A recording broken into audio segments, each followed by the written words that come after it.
Bismillahirrahmanirrahim. Yapiba Podcast ikhlas dan mutabaah dalam beramal. Alhamdulillah di kesempatan kali ini kita kembali bersama dalam podcast Yapiba.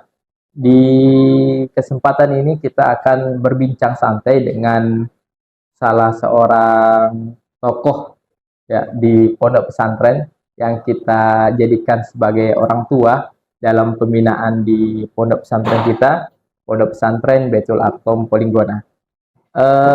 Sebelum kita masuk dan mengenal lebih jauh, kita akan mulai perbincangan dan diskusi ini dengan hangat. Kita perkenalan dulu. Bismillah. Assalamualaikum warahmatullahi wabarakatuh. Waalaikumsalam warahmatullahi wabarakatuh. Kefal Ustaz. Khair, alhamdulillah. Alhamdulillah. Ustadz Ahmad Ojat Sudrajat SPD. Beliau di sini sebagai kepala kepesantrenan di pondok pesantren. Ustadz, bisa sedikit Ustadz perkenalkan diri antum dan sedikit mungkin sejarah perjuangan di pondok pesantren ini. Ya, bismillah. Alhamdulillah ya. Ana sudah bergabung bersama Pondok Pesantren Baitul Arqam sampai hari ini sekitar 20 tahun lamanya. Masya Allah. Ya, cukup lumayan lama dengan banyaknya suka dan duka dalam membina di pondok pesantren yang tentunya Pondok Pesantren Baitul Arqam yang kita lihat hari ini sangat jauh berbeda dengan 20 tahun yang lalu. Ya. Apa Ustaz, tadi ada yang saya sedikit lupa ini. Sebelum antum sedikit kasihkan gambaran tentang awal mula masuk di pondok pesantren ini, mungkin ada sedikit cerita Ustaz, riwayat dari pencarian ilmu antum sebelum masuk di pesantren ini. Ya, anak SD, SMP, SMA tidak pernah mondok pesantren, tapi di sekolah umum. Ya, waktu SMA kelas 2 anak ikut di tarbiyah oleh beberapa orang ustadz dan seorang kiai. Ya, waktu itu dia akan membangun pondok pesantren. Dari perkenalan dengan mereka, mulai ada ketertarikan untuk mempelajari Islam lebih intensif. Setelah itu aktif di sebuah organisasi dakwah di SMA kelas 12 kalau sekarang ya, SMA kelas 3. Kemudian setelah itu tapi niat untuk melanjutkan studi di sekolah Islam, di perguruan tinggi Islam, urung akhirnya. Karena orang tua menyarankan untuk sekolah atau kuliah di Fakultas Teknik. Jadi sempat kuliah juga di Fakultas Teknik Sipil di Universitas Haloleo. Tapi tidak selesai, kemudian Allah mudahkan untuk belajar ilmu syar'i di Sekolah Tinggi Ilmu Islam dan Bahasa Arab di Makassar.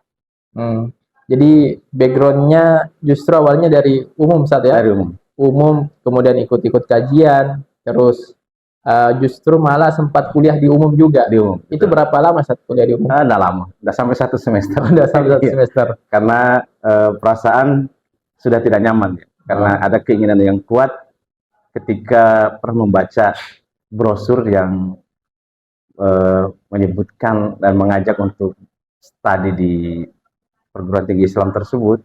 Andakah yang disebutkan dalam hadis Rasulullah, al-ulama warasatul anbiya.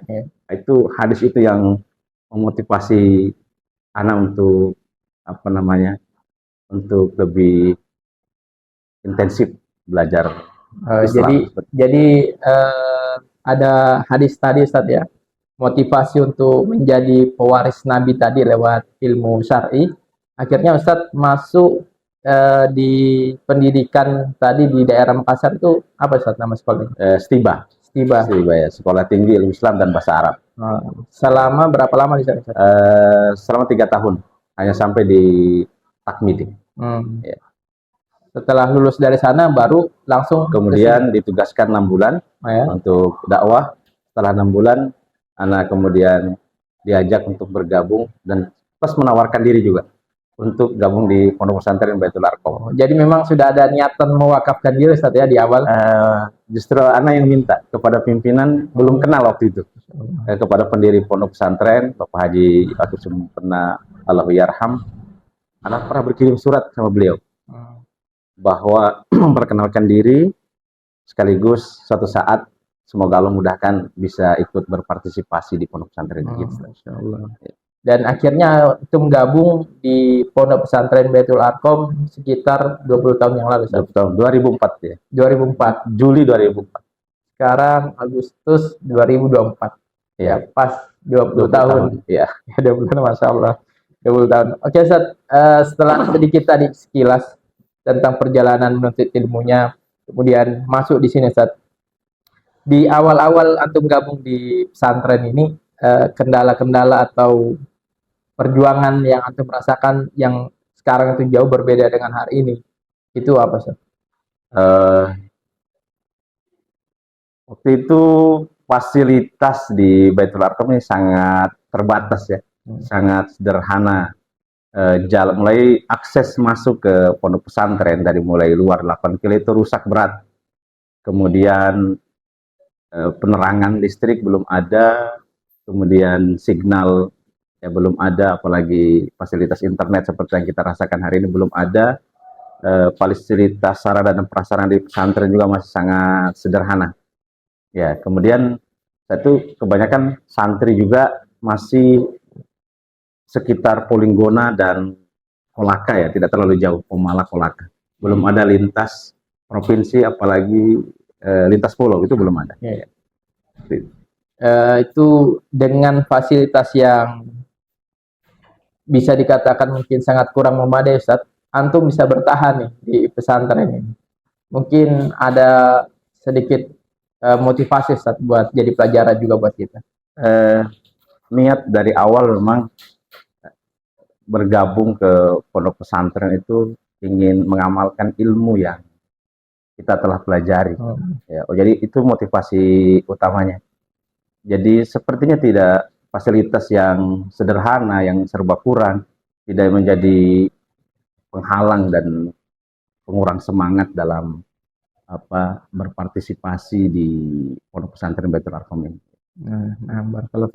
Ustaz, kita sudah sedikit mendengar tadi kisah antum, kemudian perjuangan bagaimana di awal.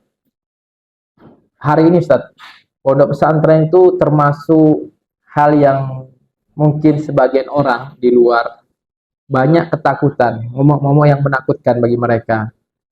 Kabar-kabar di media kita dapatkan perundungan, kemudian mungkin mereka ada yang kekhawatiran dari segi pembiayaan. Di pondok pesantren, Ustaz, dunia pondok pesantren, problematika secara umum pengasuhan itu dari segi pembinaan itu apa, Ustaz? Problematika itu banyak sebetulnya ya dalam membina santri di pondok pesantren itu. Kalau kita mau ringkaskan, itu datang dari wali santri dan dari santrinya itu sendiri. Justru dari wali santri juga ada bisa. Iya. Padahal dia tidak di sini. Nah, tapi betul. Bisa jadi problem juga. Oleh karena itu, upaya kita di awal santri baru masuk, kita mengadakan khutbah ta'aruf. Ya, menyamakan persepsi antara pondok pesantren dengan wali santri. Paling tidak kita satu tujuan. Kenapa para wali santri memondokkan anaknya di pesantren? Dan apa sih tujuan pesantren itu ada? Sehingga kita bisa kerjasama yang baik. Sehingga cita-cita dan harapan orang tua menyekolahkan anaknya di pondok pesantren itu bisa terwujud. Pembinaan tadi, Ustaz, termasuk problem ini cukup menarik, Ustaz. Termasuk dari problem pembinaan itu justru ada di wali santri. Mungkin Ustaz bisa sedikit memberikan penjelasan problem dari wali santri itu, contoh-contohnya seperti apa, Ustaz? Iya, baik. Dalam proses belajar mengajar, kemudian membina santri yang 24 jam, kalau di pesantren itu kan menjadi tanggung jawab para pembina. Ya, pembina. Semua diawasi, semua diperhatikan, mulai dari makannya, kesehatannya, belajarnya, hafalan Al-Qur'annya. Otomatis tanggung jawab orang tua itu selama di pondok pesantren beralih, ya, diambil alih oleh para pembina. Ya, tugas orang tua seharusnya dia setelah menitipkan anaknya dan mempercayakan kepada pondok pesantren, tugas orang tua itu taat dengan aturan pondok pesantren. Misalnya masalah kunjungan, ada ketentuan kunjungan, misalnya sebulan sekali, pada waktu yang ditentukan orang tua boleh mengunjungi santri. Tapi ada beberapa oknum wali santri yang justru mungkin tidak tahan dengan rindu ya, dengan anaknya ingin ketemu, dia datang bukan berkunjung di pondok pesantren bukan pada waktunya, bahkan tidak minta izin. Mungkin anaknya sedang menghafal, anaknya sedang belajar di sekolah, orang tuanya datang, kemudian ada informasi ke anaknya sampai bahwa orang tuanya berkunjung, akhirnya mengganggu proses belajar, mengajar, dan pembinaan anaknya yang sedang ada di pondok pesantren. Dan ini cukup lumayan ya, artinya orang tua santri yang melakukan pelanggaran seperti ini. Mungkin saat di persepsi wali santri, kalau kunjungan itu kan tadi mengobati rindu, mungkin tidak tergambar itu justru menjadi problem. Mungkin ada kasus, Ustaz. Ada tidak kasus yang justru berkunjung dia menimbulkan problem buat anaknya? Ya, banyak. Ya, justru banyak. Makanya kenapa di awal santri baru utamanya yang baru masuk di dalam khutbah taruh kita sampaikan bahwa orang tua boleh berkunjung nanti, diberikan izin berkunjung setelah 1 bulan santri mondok. Ya, dan tidak ada komunikasi. Tujuannya apa? Supaya anak-anak dipastikan betah dulu, karena perubahan yang sangat luar biasa. Ya, santri baru ini yang tadinya dia tinggal di rumahnya dengan suasana yang mungkin sangat nyaman, yang privat sekali, serba cukup mungkin di rumahnya, begitu masuk di pondok pesantren dengan suasana baru, kemudian dia berinteraksi dengan banyak orang, kemudian suasana baru, penyesuaian dengan makanan, lingkungan, dan lain sebagainya. Ya, kita harapkan dengan 1 bulan itu anak-anak sudah betah, kemudian orang tua juga sudah mulai ridho, ya, jauh dengan putra-putrinya. Oleh karena itu kita beri waktu 1 bulan. 1 bulan di awal, Ustaz. Nah, banyak kejadian orang tua santri baru tidak tahan. Ada yang baru 2 hari sudah maksa ingin ketemu anaknya, ada yang 3 hari, 1 minggu, ya belum waktu kunjungan dia maksa ya. Beberapa kasus misalnya, biasa orang tua pakai modus-modus nih. Ya, datang misalnya izin mau antarkan kebutuhan anaknya yang belum lengkap. Misalnya ada bantalnya kah atau apanya, selimutnya dan sebagainya. Padahal tujuannya mungkin ingin ketemu anaknya. Apa yang terjadi? Karena anak sudah baru hitungan 1 minggu misalnya, lagi rindu-rindunya dengan orang tua, datang orang tua berkunjung, ya si anak itu akhirnya nangis, ngamuk, ingin ikut pulang dengan orang tuanya. Padahal mentalnya sudah mulai terbangun. Sudah, ya. Pada 1 minggu itu sudah nyaman, sudah kelihatan nyaman. Tapi mungkin dia masih memendam rasa rindu. Ya. Begitu datang orang tuanya, ya akhirnya dia maksa ingin ikut dengan orang tua, dan terkadang orang tua minta izin. Ya, kami izinkan. Tapi dari beberapa pengalaman, terkadang si anak itu tidak mau kembali. Ya, tidak mau kembali ke pondok. Ya. Tentang aturan kunjungan tadi, Ustaz. Bukan berarti kunjungan itu terlarang, Ustaz, ya. Cuma memang diatur. Iya. Kunjungan itu diatur. Kenapa tidak setiap waktu orang tua bisa berkunjung? Kan begitu. Ya, karena kita sini ada proses belajar ya, belajar mengajar, ada proses pembinaan. Kalau setiap orang tua ya datang sesuai dengan kehendak mereka, tentu akan mengganggu proses, ya, proses belajar mengajar dan proses pembinaan. Seperti itu, Ustaz. Saya pernah dengar kasus nih, Ustaz, di pesantren itu. santri-santri yang lain sudah betah. Tapi ada satu santri yang dia itu sering mojok, bahkan dia nangis. Ternyata setelah ditelusuri, santri ini justru sering dapatkan kunjungan sama orang tuanya secara sembunyi-sembunyi. Mungkin ini salah satu contohnya, Ustaz, ya, akibat dikunjungi, Ya, tidak taat aturan ya itu. misalnya kalau di sini santri putra ya, karena kita ini masjid pesantren ini juga masjid umum, kaum muslimin yang bukan warga pesantren juga sholat Jumat misalnya di sini. Ya.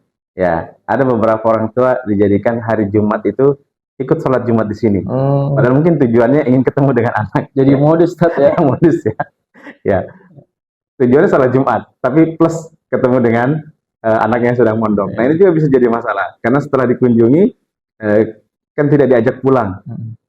Si anak biasa apa namanya ya, marah mungkin atau gimana, ingin ikut pulang tapi dilarang oleh orang tuanya. Seperti itu. Jadi buat para orang tua, niat yang baik perlu juga disertai dengan cara yang baik. Kemudian tadi Ustaz, ini masih seputar problem dari sisi orang tua atau wali santri. Di antara tadi problemnya ketika tidak taat aturan. Ada yang lain, Ustaz, problem dari orang tua ini? Ya, masalah pembiayaan. Pembiayaan. Ya, tentu santri di sini semua kegiatannya membutuhkan biaya. Dan dari awal sejak para wali santri mendaftarkan putra-putri mereka, mereka sudah tahu berapa biaya yang ditetapkan oleh pondok pesantren, biaya bulanannya untuk biaya pendidikan, kemudian biaya seluruhnya, biaya total.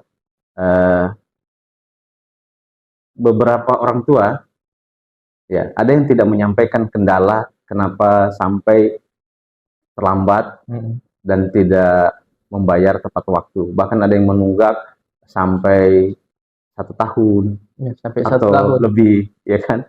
Sehingga apa namanya, ini menjadi kendala bagi pondok pesantren itu sendiri, ya, karena semua kegiatan yang kita lakukan, baik belajar mengajar maupun pelayanan untuk santri, ini membutuhkan biaya yang tidak sedikit, ya, termasuk biaya perawatan pondok pesantren kita yang saat ini fasilitasnya terus kita tingkatkan, sehingga selain biaya peningkatan fasilitas juga biaya perawatannya yang cukup tinggi.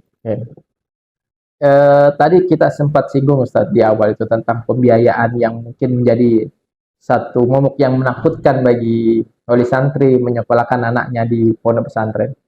Kalau secara hitungan, Ustaz, hitungan duniawi, pembiayaan pesantren itu mahal atau tidak sebenarnya, Ustaz? Ya, pertama mindset ya, cara pandang kita tentang pendidikan anak, bahwa anak itu adalah, harusnya kita sebagai muslim melihat dan memandang bahwa anak itu adalah amanah dari Allah Subhanahu wa Ta'ala yang harus dididik dengan pendidikan agama yang baik, dengan pendidikan agama yang maksimal, ya, sehingga dibutuhkan keseriusan dari orang tua, termasuk dalam membiayai putra-putri mereka untuk belajar dan mempelajari agama Allah Subhanahu wa Ta'ala.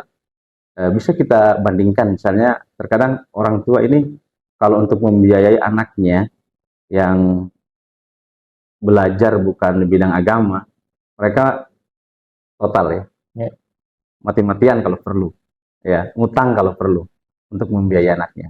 Tetapi kalau untuk menyekolahkan anaknya di pondok pesantren, ada yang berpikir untuk minta dispensasi. Ini kan cara berpikir yang harus dirubah ya, diperbaiki. Kenapa? Bahwa harusnya pendidikan agama ini dinomorsatukan. Ya, kalau kita lihat bagaimana ulama-ulama besar, ya, orang tua mereka begitu perhatian dengan pendidikan agamanya. Bahkan rela menjual rumah sekalipun untuk membiayai anak mereka mempelajari dinullah, agama Allah Subhanahu wa Ta'ala. Nah, ini berarti mindset tadi harus diubah ya. Harus dirubah. Kita anggap ini bukan keluarkan biaya kemudian jadi sia-sia, tapi investasi. Ya, kita harus melihat bahwa uang dana yang kita keluarkan dalam apa namanya membiayai putra-putri kita di pondok pesantren itu harus dihitung sebagai investasi. Ya, investasi ini hasilnya pasti dunia akhirat.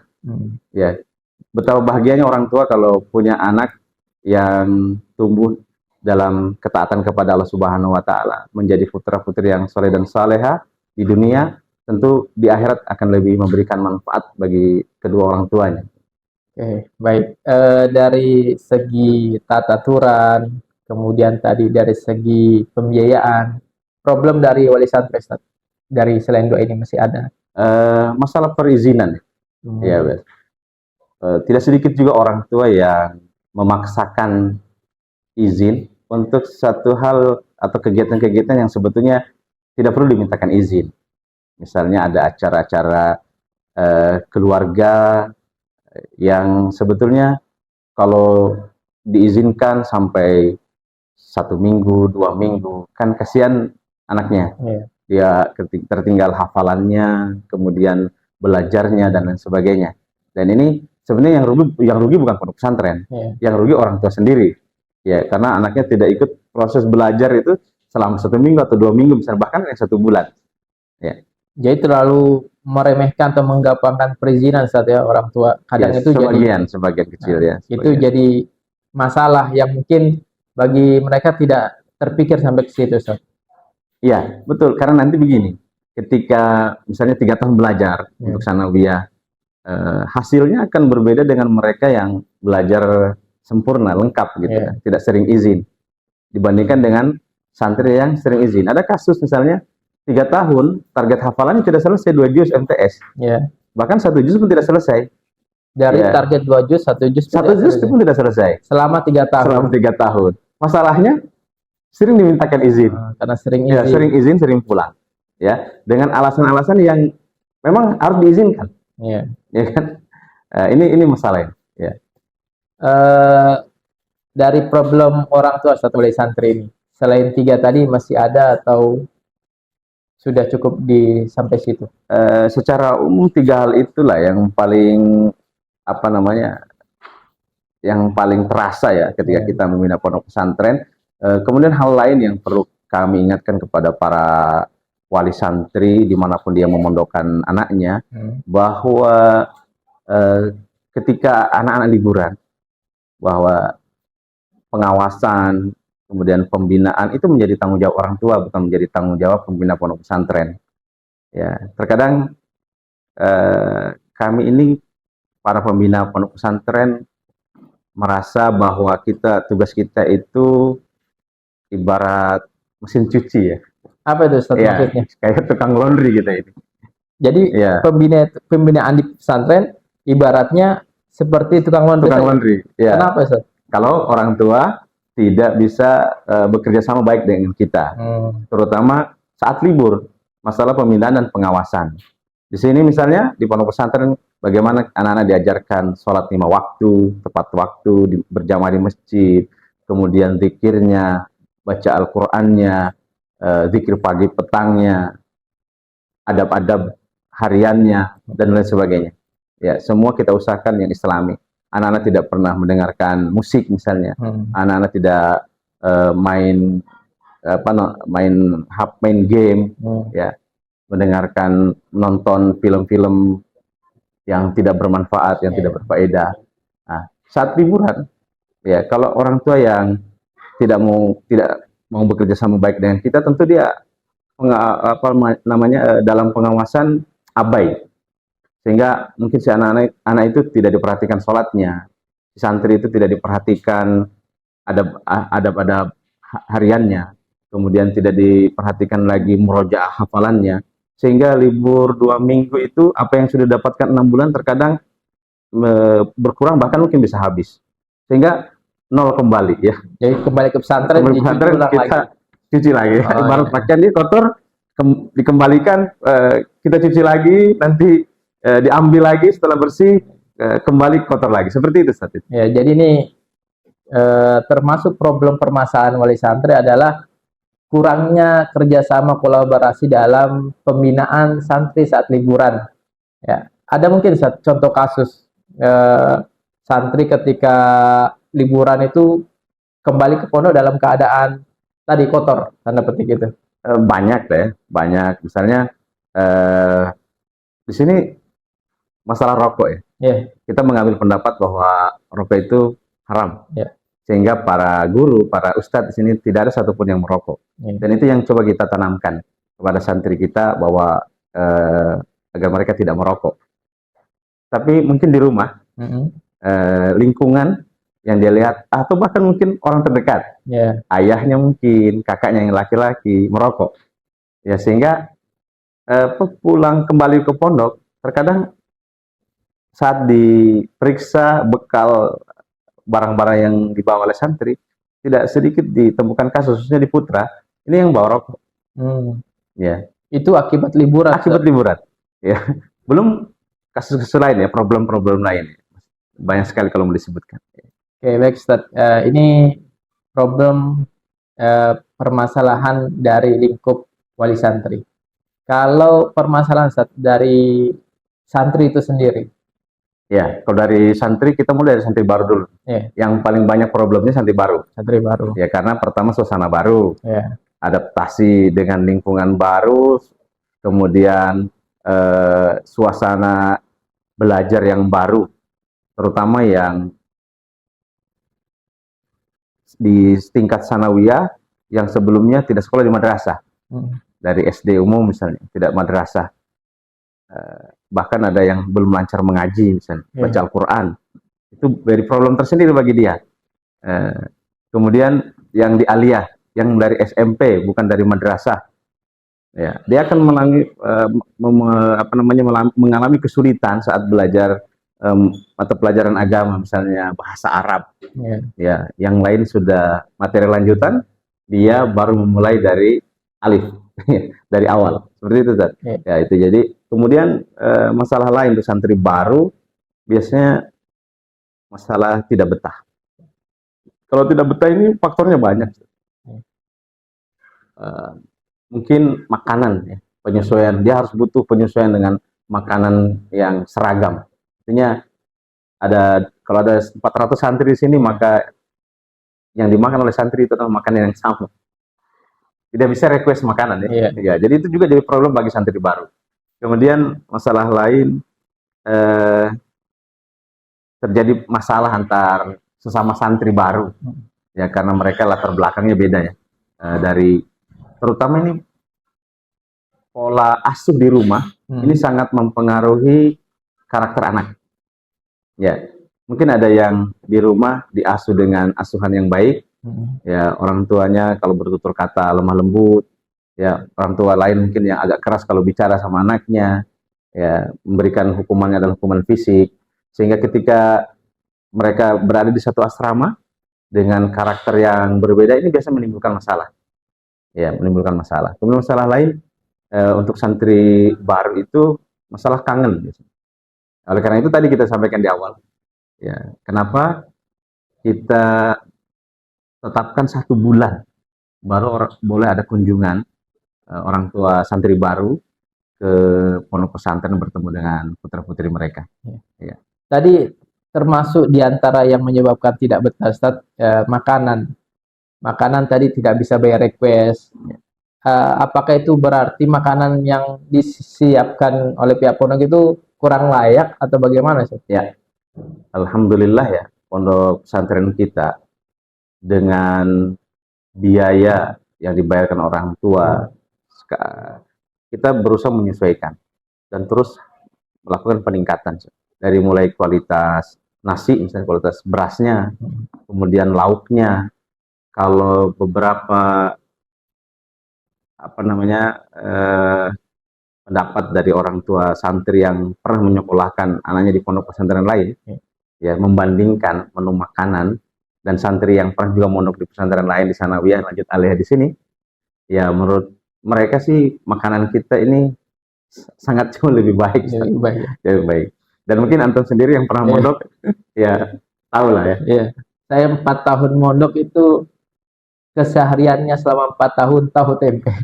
Baru tahu di pondok itu dapat ada lauk, ikan, kemudian telur, sampai daging, ayam. Itu rutin, itu baru di sini, Ustaz. Begitu, ya? Ya, jauh sekali perbandingannya memang di pondok pesantren ini. Dari segi makanan, Ustaz, tadi udah kita bahas. Kemudian problem lain dari santri ini mungkin diantaranya sakit. Ya betul betul. Itu bagaimana saat sakit? Kalau santri baru biasa sakit itu sakit kangen ya. Dan itu kami para pembina di sini alhamdulillah sudah sangat hafal ya. Kalau demam-demam santri baru itu demam kangen biasanya. Jadi kalau dikasih pulang sembuh. Iya, kalau kesimpulan sembuh. Tapi kita berusaha mengatasinya. Kita sudah tahu trik-triknya ya, dengan pengalaman yang cukup panjang. Adapun kalau santri sakit tentu ada bagian kesehatan yang menangani, kemudian ada ruangan khusus bagi yang sakit, unit kesehatan pesantren. Kemudian apabila 3 hari tidak ada perubahan, kita rujuk ke puskesmas. Nanti kita minta rekomendasi dokter di puskesmas, apakah harus berobat lebih lanjut atau cukup berobat di tempat saja. Gitu. Oh, jadi prosedur kesehatan ini dirawat dulu pesantren, kemudian lanjut tingkatan puskesmas yang sudah kerja sama sama pesantren, tapi juga ada komunikasi ke orang tua. Orang tua, ya. Nanti bagian kesehatan menyampaikan bahwa putra putrinya dalam kondisi sakit. Ya, tapi kalau sakit biasa-biasa saja yang ringan, tentu pengobatannya hanya di unit kesehatan pesantren saja.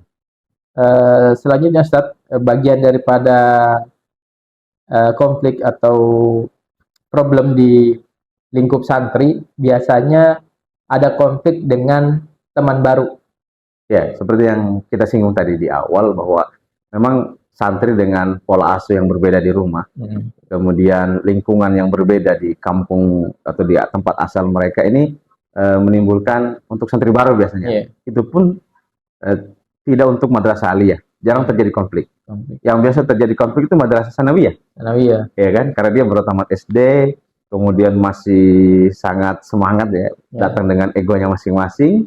Ya. Nah, upaya-upaya yang kita lakukan itu apa? Yang pertama, di orientasi santri baru, materi yang kita sampaikan diantaranya adalah masalah perundungan, kemudian masalah adab bergaul, ya, supaya mereka paham bagaimana bergaul yang benar, ya, bagaimana berbicara yang sesuai dengan aturan Islam seperti itu. Dan itu kemudian selain mereka diberikan wawasan dan pemahaman tentang cara bergaul, di kamar itu kan ada ketua kamar. Ketua kamar itu dari yang di sanawiyah berarti yang jadi ketua kamar adalah kakak kelasnya tingkat aliyah. Selanjutnya setiap kamar itu ada wali kamarnya yang fungsinya tentu mengawasi ya dan membina kamar masing-masing. Ya, di atas wali kamar di sana ada bagian keamanan, ada bagian kesantrian yang insya Allah problem-problem yang terjadi di santri baru khususnya bisa ditangani insya Allah. Jadi kalau saya lihat dengarkan tadi Ustaz, permasalahan-permasalahan yang ada di pihak santri itu sebenarnya pihak pesantren sudah melakukan tindakan preventif dan juga sudah menyiapkan solusi-solusi Ustaz ya. Iya. Jadi yang pertama tentu adalah yang terbaik adalah pencegahan ya, preventif itu. Ya. Kemudian misalnya yang lagi marak tuh masalah perundungan, masalah bullying ya. Apa tindakan preventif apa yang kita lakukan? Kita baik dari yayasan pondok pesantren sendiri, dari pondok pesantren, dari madrasah mensosialisasikan ya dan memberikan pemahaman kepada santri tentang masalah perundungan ini. Ya, dampak negatifnya dan apa sih yang dimaksud dengan perundungan. Ya, sehingga santri paham ya supaya tidak melakukan perundungan kepada temannya. Kalau orang bertanya apakah dijamin 100% di pondok pesantren tidak ada perundungan? Ya, jawabannya kita tidak bisa menjamin. Karena yang kita bina ini makhluk hidup. Ya, orang yang bergerak. Ya, yang bisa saja terjadi ya konflik di antara santri. Ya, tetapi pencegahan sudah kita lakukan, kemudian penanganannya sudah kita siapkan bagaimana cara menanganinya. Tadi sudah ada bagian masing-masing ya, ada bagian ada wali kamar, ada keamanan, ada bagian ada kesantrian, dan seterusnya. Ya, kemudian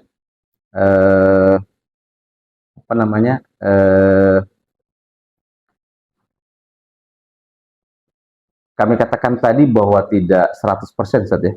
Ya. Kami tidak menjamin 100% bahwa tidak akan terjadi perundungan. Ada perundungan. Itu sangat mungkin tidak ada pondok pesantren yang berani menjamin bahwa tidak akan ada perundungan di pondok pesantren. Karena ada beberapa waktu, beberapa titik yang kita itu mungkin jauh dari pengawasan. Contohnya Ustaz nih, ya di kamar. Ya, di kamar jam tidur itu kan sudah ditentukan. Tapi bisa jadi peristiwa itu terjadi di saat jam tidur. Ya. Walaupun sebelum tidur dipastikan semua sudah tidur. Tapi bisa jadi kan santri pura-pura tidur. Dan seterusnya Ustaz. Jadi tetap akan ada celah sebenarnya Ustaz ya? Iya, tetap akan ada celah. Sehingga itu tidak bisa dijamin hilang total 100% perundungan itu tidak ada di pesantren. Yes. Kita tidak bisa jamin 100%. Tapi pihak pesantren sudah berupaya semaksimal mungkin untuk menghilangkan itu. Iya. Selain itu kita memiliki aturan ya, yang kita sebut dengan hitah pondok pesantren. Di sana sudah tertuang secara jelas tentang kewajiban yang harus dipatuhi oleh santri, kemudian sanksi dan jenis pelanggaran dan sanksi yang akan diberikan kepada santri yang melanggar. Seperti itu, Ustaz. Jadi ada hito-hito itu yang nanti jadi dasar hukum untuk peraturan-peraturan yang ada di pesantren. Iya, betul. Ya, dan itu disosialisasikan Ustaz ya? Disosialisasikan di awal kepada santri baru, di saat orientasi santri baru. Kemudian terus diulang oleh bagian kesantrian sosialisasinya minimal 3 bulan sekali. Bahkan per bagian juga kadang iya betul, masing-masing bagian keamanan mensosialisasikan, kemudian bagian kebersihan, bagian kesehatan dan seterusnya. Kadang juga Ustaz ini problemnya santri ini mereka itu sudah punya barang banyak atau barang bawaan dari rumah, tiba-tiba nanti pas pulang itu tinggal sedikit, hilang Ustaz. Iya. Ini bagaimana problemnya? Nah, ini kemudian ini yang dikeluhkan oleh orang tua ya, terutama orang tua santri baru. Ya, terkadang ada yang terlalu sederhana menyimpulkan. Kesimpulannya bahwa di pondok pesantren itu banyak pencuri. Hilang sama dengan dicuri. Ya, kalau hilang berarti ada yang curi. Padahal kejadiannya tidak seperti itu. Santri baru ini, terutama yang MTS sekali lagi, yang tingkat MTS, ini proses mulai dari anak-anak menuju remaja. Dia baru belajar mengurus dirinya sendiri. Bisa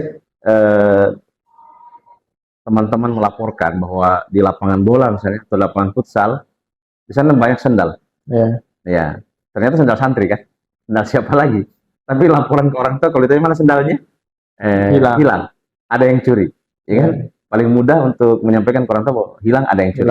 Padahal mungkin sendalnya ada di lapangan, ada di ini. Jadi dengan laporannya hilang, kemudian mungkin di orang tua ada yang punya persepsi itu dicuri, padahal santri kadang ke lapangan pakai sendal, pulangnya sudah tidak pakai sendal. Tidak pakai sendal. Kalau pakaian, misalnya pakaian yang dijemur, jatuh tidak mau ambil, ya, atau barang pakaian yang berserakan itu yang tidak teratur disita oleh bagian kebersihan. Nanti di hari Jumat pakaian itu diumumkan untuk diambil oleh pemiliknya. Nah, terkadang sebagian santri itu tidak mau ambil barangnya. Nah, selain itu juga selain barang yang hilang, barang yang berlebih itu juga terjadi. Oh, justru jadi problem juga kalau jadi problem. Ya, makanya kenapa ukuran lemari kita tentukan, jumlah pakaian yang dibawa dan barang itu ditentukan dari awal. Ya, disampaikan ke orang tua, jumlah pakaian, jumlah sarung, dan seterusnya. Kalau berlebihan itu dampaknya apa? Kalau berlebihan dampaknya itu selain tadi ya, tidak ada tempat. Kemudian akhirnya digantung di kamar, jadi suasana kamar jadi tidak nyaman, tidak rapi dilihat. Kemudian masalah lain kalau terlalu banyak pakaian itu, biasa si anak itu, si santri jadi tidak terlalu perhatian dengan barang. Ya, karena mungkin dia pikir hilang satu masih banyak cadangan gitu ya. Ini juga jadi masalah. Ya. Termasuk biasa juga jika pakaian banyak itu Malas nyuci Ustaz. Ya betul itu. Malas nyuci karena Ya. masih banyak cadangan untuk dipakai Ya. lagi. Sehingga di kamar atau di tempat penyimpanan pakaian kotor itu bertumpuk. Nah, ini kan jadi problem lagi, ya seperti itu. Ada lain tidak Ustaz problem-problem terkait santri ini? Ya kalau santri baru ya, ini kita yang sekarang ini lagi ini ke santri baru ya, Ya. karena paling banyak problemnya sebenarnya santri baru. Wah, Problemnya itu eh, adaptasi dengan kegiatan pesantren. Ya di sini bangun jam 4. ya. Kalau di rumahnya mungkin biasa waktu SD masih bangun jam, atau yang SMP mungkin bangunnya jam 6, setengah 6, jam 6, atau bahkan mungkin ada yang setengah 7 baru bangun. Di sini jam 4. Jadi untuk sekedar bisa menyesuaikan dengan jadwal bangun dan jadwal tidur saja mereka butuh perjuangan. Jadi ini juga harus dipahami oleh orang tua, Ustaz. Ya. Ya, sehingga mereka tidak terlalu berharap lebih dengan anak-anaknya. Mereka ini untuk belajar menyesuaikan diri dengan situasi pesantren saja butuh waktu yang lama. Ya. Untuk bisa, ini yang masalahnya, Ustaz, kalau yang santri baru ya, itu butuh waktu sekitar 6 bulan untuk bisa menyesuaikan dan merasa nyaman bangun jam 4. Ya. Kemudian setelah itu tidak tidur lagi, Ustaz. Ya. Ya, ke masjid, kemudian halaqah subuh, nanti setelah itu nanti di jam sekolah dia harus belajar di sekolah. Nah, untuk bisa tetap segar dan mengikuti pelajaran itu butuh proses yang lama. Jadi santri baru ya biasanya 6 bulan, mungkin 50% itu ngantuk Ya. di jam belajar. Jadi perubahan atau adaptasi Ustaz memang butuh waktu karena biasanya Ustaz orang tua itu tidak tega bangunkan di rumah. Ya. Ya, kemudian akhirnya jangankan sholat subuhnya ya, bangunnya itu sudah jauh dari waktu sholat Ya, subuh. betul. Kemudian di sini tiba-tiba bangun jam 4. Jam 4.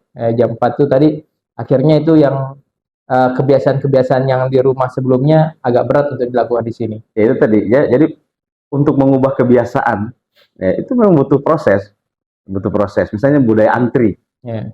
mandi antri, walaupun fasilitas kita sudah kita hitung Ya. dengan jumlah santri yang ada, ya kita misalnya kamar mandi kita sesuaikan dengan jumlah santri. Demikian juga pelayanan makan, ya kita sesuaikan sehingga tidak ada satu kegiatan dan kegiatan yang lain tidak saling mengganggu. Ya kita hitung sedemikian rupa. Tetapi budaya antri itu ya coba dibangun ya kan supaya santri kita terbiasa dengan budaya antri tersebut. Dan orang tua juga harus paham bahwa putra-putri mereka butuh perjuangan untuk beradaptasi dengan keadaan-keadaan baru seperti itu. Ya, para pembina di pondok pesantren sangat paham itu. Untuk santri baru, ya setelah sholat subuh yang seharusnya halaqah baca Al-Quran, sebagian mereka sudah tidur saat halaqah, bahkan di depan ustadz dan ustadzahnya. Dia tertidur. Apalagi di jam sekolah, di jam madrasah. Terkadang mereka tidur lelap saat pembelajaran berlangsung.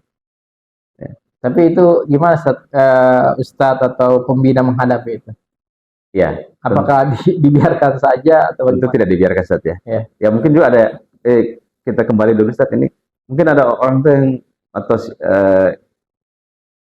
kaum muslimin yang berencana memasukkan anaknya di pondok pesantren. Mungkin bertanya, kira-kira gimana nih cara ngasih bangun santri nih?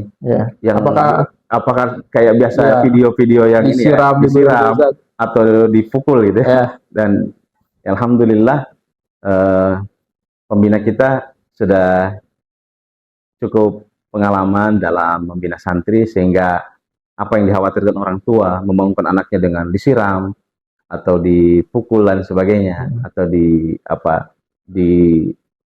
gedor-gedor pintunya, dipukul-pukul ranjangnya itu kita tidak lakukan, Ustaz. Ya, karena tentu itu bisa menimbulkan trauma bagi si santri itu sendiri. Ya, seperti itu. Ya.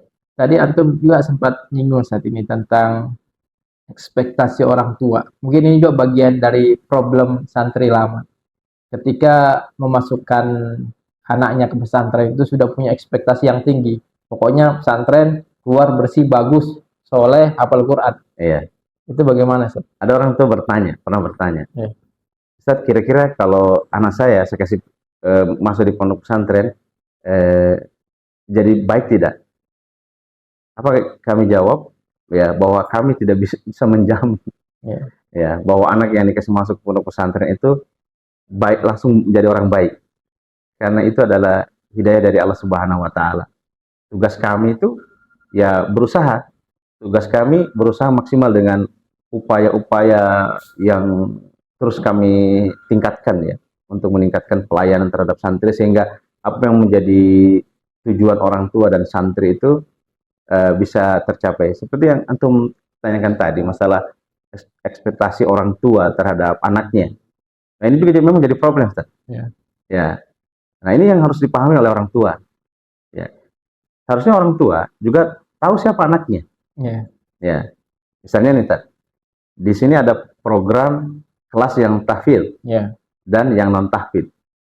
Tapi semua sama, mereka terdaftar sebagai siswa madrasah. Ya. Tapi yang membedakan adalah target hafalan yang berbeda dan waktu menghafalnya. Ya, durasi menghafalnya ya untuk kelas tahfidz itu kan lebih lama daripada yang tahfidz. Targetnya juga beda, lebih banyak yang kelas tahfidz. Ya, menjadi problem sebagai orang tua berharap bahwa anaknya masuk di program tahfidzul Quran atau kelas tahfidzul Quran. Ya, dengan harapan selesai sanawiyah bisa 15 juz, nanti lanjut ke aliyah tambah 15 juz sehingga selesai anaknya 30 juz. Ya. Ya, padahal orang tua juga harus tahu kira-kira anaknya itu mampu atau tidak. Dan mungkin ada sebagian orang tua yang agak berat dengan keputusan kami misalnya, kenapa anaknya tidak dimasukkan di kelas tahfidz? Kan ada prosedurnya, Tad. Ya, yang berminat, yang berbakat, kemudian ikut tes. Yang lulus tes itulah yang masuk di kelas khusus tahfidzul Quran. Jadi harus dua, Ustaz, ya, minat dan bakat. Minat dan bakat. Tidak boleh salah satu saja. Tidak boleh minat salah tidak punya bakat. Iya. Kecuali mungkin dia khusus pondok pesantren tahfidzul Quran, Ustaz, ya. Ya, dia mungkin bisa menghafal sampai, karena yang berat mungkin dia bisa sampai 10 tahun baru selesai. Tapi kalau orang tua terlalu besar harapannya pada anak, bagus juga, tetapi lihat juga kemampuan anak. Dan tentu kami juga tidak ingin membebani kepada santri dengan sesuatu yang mereka tidak mampu. Seperti itu. Oke, baik, Ustaz. Kalau itu tadi tentang problem dari segi santri. Terus dari segi pembinaan, Ustaz, di pesantren Baitul Arqam ini, pembinaan karakter, adab, dan akhlak itu ditanamkan ke santri itu seperti apa? Ya, tentu diawali dengan teori, Ustaz, ya. Makanya untuk materi adab itu akidah kita satukan dengan akidah dan adab atau akhlak. Ya, itu supaya mereka tahu dalil syar'inya tentang adab-adab Islami. Kemudian tatbiknya, prakteknya, bahwa 24 jam yang dilakukan oleh santri kita di pondok pesantren itu ya harus betul-betul mengamalkan adab-adab Islam. Jadi lewat teori, lewat taklim-taklim, Ustaz, ya. Kemudian praktek tatbik tadi itu juga ada diterapkan. Ada kegiatan halaqah, Ustaz. Kegiatan halaqah ini selain tahfidz, di situ juga sebagai wadah untuk pembinaan karakter akhlak seperti itu. Ya, betul, Ustaz. Kan diharapkan dengan adanya halaqah seperti itu yang di maksimal mungkin paling banyak ya, satu halaqah itu ada 15 orang ya. Itu sudah halaqah yang paling gemuk. Tapi ada yang hanya 6 orang, satu musyrif atau musyrifah. Kita harapkan selain mereka memperbaiki bacaan Al-Quran, kemudian menyetorkan hafalan Al-Quran, mereka juga diajarkan tentang adab-adab Islam. Ya. Penerapannya sendiri, Ustaz, tentang adab-adab ini, itu pemantauannya santri seperti apa untuk menerapkan adab-adab itu? Ya, di sini selain ada para ustadz, para pembina di pondok pesantren, kita juga ada organisasi santri dari santri senior madrasah aliyah yang kita sebut dengan mudabbir, yang membantu tugas-tugas para pembina. Jadi pengawasan ya untuk santri juga dibantu oleh para mudabbir ini. Ya, bagaimana mereka mengingatkan adik-adiknya ya kalau mereka melakukan pelanggaran yang syar'i, tidak menerapkan adab-adab yang islami, misalnya makan sambil jalan, makan tangan kiri, langsung ditegur sama yang mudabbir ini atau pembina yang lihat langsung. Nah, barakallahu fiik Ustaz, tidak terasa sudah panjang lebar kita ini ngobrol tentang pesantren dari awal tadi sampai problem juga, solusi sudah kita bahas. Terakhir Ustaz, mungkin dari antum sebagai kepala pesantrenan Pondok Pesantren Baitul Arqam Polinggona bisa memberikan closing statement di podcast kita ini. Iya, kepada para wali santri khususnya, baik yang mondok di pondok pesantren kita Baitul Arqam Polinggona ataupun di pondok pesantren yang lain, bahwa jangan pernah berpikir bahwa tanggung jawab mendidik anak itu adalah tanggung jawab pondok pesantren 100%. Tapi justru harus dirubah cara berpikirnya, bahwa tugas utama mendidik putra-putri adalah tugas orang tua. Adapun pondok pesantren itu hanya membantu sebagian tugas orang tua, tanggung jawab orang tua. Tapi tugas utama adalah tugas orang tua, para orang tua, bapak dan ibu. Oleh karena itu, Nabi pernah bersabda dalam hadisnya, kullu mauludin yuladu alal fitrah, wa abawahu yuhawidanihi au yunassiranihi au yumajjisanihi. Dalam hadis ini tergambar sangat jelas bahwa kedua orang tua itu yang paling berperan menjadikan anak itu baik dan tidak baik. Oleh karena itu, orang tua jangan pernah berpikir bahwa setelah menitipkan anaknya ke pondok pesantren, maka tanggung jawab itu ada di pondok pesantren. Ya. Selama di pondok pesantren, oke lah, itu adalah tanggung jawab kami, ya para pembina di pondok pesantren. Tetapi kerjasama itu harus terus terjalin. Misalnya, Ustaz, kalau anaknya bermasalah, kami akan panggil orang tuanya. Sebagian orang tua, sebagian kecil itu ada yang tidak mau datang, Ustaz.